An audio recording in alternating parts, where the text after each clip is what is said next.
Selamat malam, khusus untuk Ibu Selvi Budiastuti. Kami dari kelompok 5. Pada malam hari ini kami akan melakukan presentasi dengan judul Analisis Kasus Pungutan Liar di Dukcapil Malang untuk memenuhi tugas UTS dari mata kuliah Manajemen Publik. Sebelumnya, perkenalkan nama saya Aditya Sindu dengan NIM 1095. Saya Amelia Primasita dengan akhir NIM 1060. Saya Vanessa Putri Dibanti dengan NIM akhir 10112.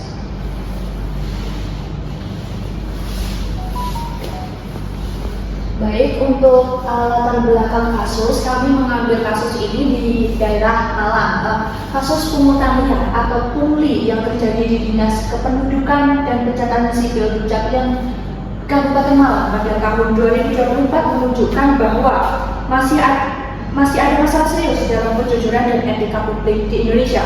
Seorang pegawai honorer dan seorang calon ditangkap karena memungut biaya antara Rp125.000 sampai Rp150.000 untuk mengurus KTP dan KK. Padahal dua dokumen tersebut seharusnya ditangani atau dibuat secara gratis menurut Undang-Undang Nomor 24 Tahun 2013 tentang Administrasi Kependudukan.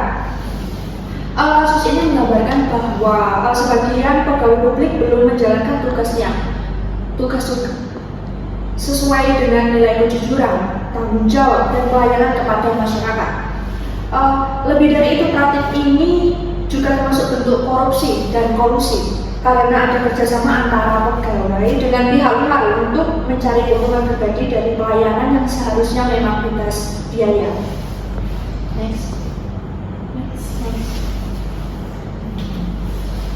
Nah, untuk keterkaitan dengan fungsi manajemen itu sendiri, karena kasus pungutan liar yang ada di Dukcapil Malang ini terjadi karena lemahnya penerapan fungsi-fungsi manajemen. Nah, pada tahap yang perencanaan, belum ada strategi efektif untuk mencegah penyalahgunaan pelayanan secara gratis. Untuk struktur pengorganisasian tidak optimal, sehingga terjadi kolusi antara pegawai dan calon. Dalam pelaksanaan, oknum pegawai melakukan pungli yang melanggar ketentuan dan etika pelayanan publik. Untuk pengawasan yang kurang ketat menyebabkan praktik ilegal ini berlangsung lama tanpa terdeteksi. Nah, akibatnya pelayanan menjadi tidak transparan, tidak akuntabel, dan tidak adil bagi masyarakat yang membutuhkan dokumen kependudukan secara gratis. Kasus ini mengingatkan pentingnya memperkuat seluruh fungsi manajemen agar pelayanan publik berjalan secara jujur dan profesional.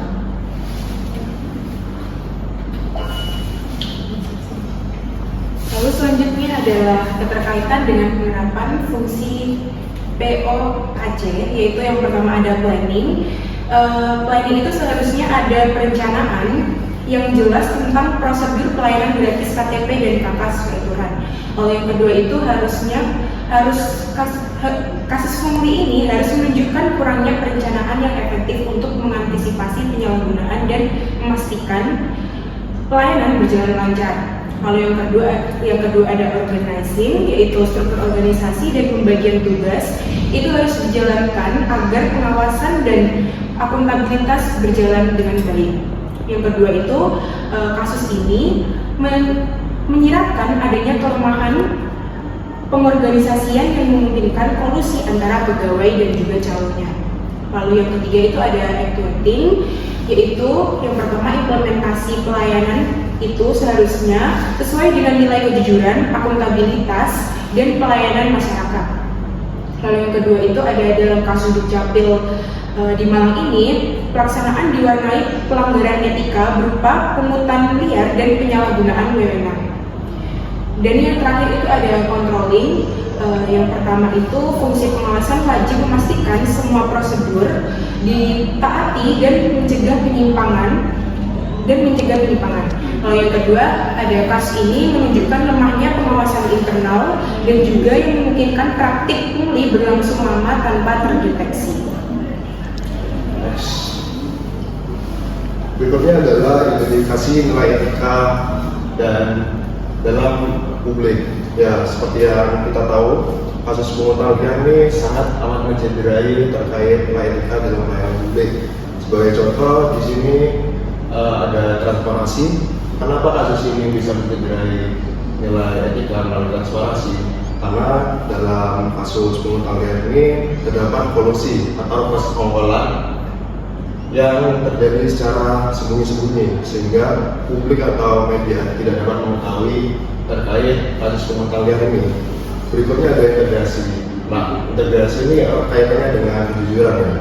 Nah, dari kasus pungutan liar ini tentu saja itu membuktikan bahwasanya ASN atau pekerja yang petugas dukcapil ini tidak jujur secara etika dan moral sehingga mereka berani-beraninya melakukan pungutan liar yang mana itu tidak diperbolehkan secara hukum maupun secara etika. Kemudian di sini ada keadilan. Ya, seperti yang kita tahu, untuk mengakses terkait KK, KTP tentunya harusnya merupakan suatu yang menjadi hak bagi seluruh masyarakat Indonesia secara gratis. Namun pada kasus yang terdapat di Malang ini pembuatan KTP dan KK itu berbayar sehingga banyak dari kalangan-kalangan menengah ke bawah itu sedikit kesusahan untuk membuat KTP dan KK. Yang terakhir akuntabilitas atau tanggung jawab. Nah, kenapa akuntabilitas dalam kasus ini sangat menjadi hal yang penting? Karena ini selain kejujuran pasti ada yang namanya tanggung jawab kan. Nah, dalam kasus ini tentu saja petugas dari Dukcapil ini tidak bertanggung jawab karena mereka menggunakan wewenangnya untuk mendapatkan keuntungan pribadi begitu. Lanjut. Oke. Berikutnya ada rekomendasi upaya penanganan. Nah, dari sini kita bisa merumuskan beberapa rekomendasi upaya penanganan meskipun upaya penanganan ini bersifat inkremental atau lebih ke memperbaiki dari hal-hal yang sudah sebelumnya. Seperti di sini permasalahan sistem pengawasan internal. Nah, ini menjadi sangat krusial ya teman-teman karena salah satu akar penyebab masalah dari pungutan liar ini adalah karena namanya pengawasan dari atasan sehingga bawahan atau tenaga-tenaga di bawahnya itu berani-beraninya melakukan tindakan pungutan liar ini. Kemudian di sini ada penerapan sistem pelayanan digital terintegrasi. Nah, fungsinya pelayanan digital terintegrasi ini tentunya agar publik atau masyarakat umum mengetahui terkait informasi bahwasannya yang namanya pembuatan KTP, KK maupun dokumen-dokumen lainnya di Dukcapil ini gratis teman-teman.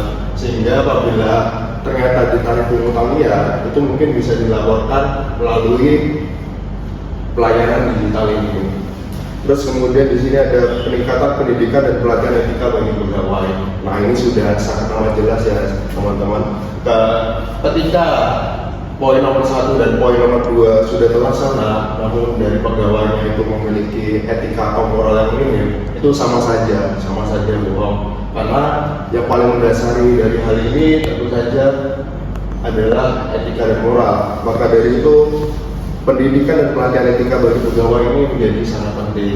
Terakhir, saksi hukum yang tegas. Nah, saksi hukum yang tegas ini sebagai suatu bentuk akhir lah, sebagai suatu bentuk jerah untuk mencegah dari sang pelaku ini agar tidak melakukan hal tersebut berulang kali begitu. Baik, telah selesai presentasi dari kelompok kami. Sekian, mohon maaf bila ada salah kata maupun perbuatan. Sekian, wassalamualaikum warahmatullahi wabarakatuh.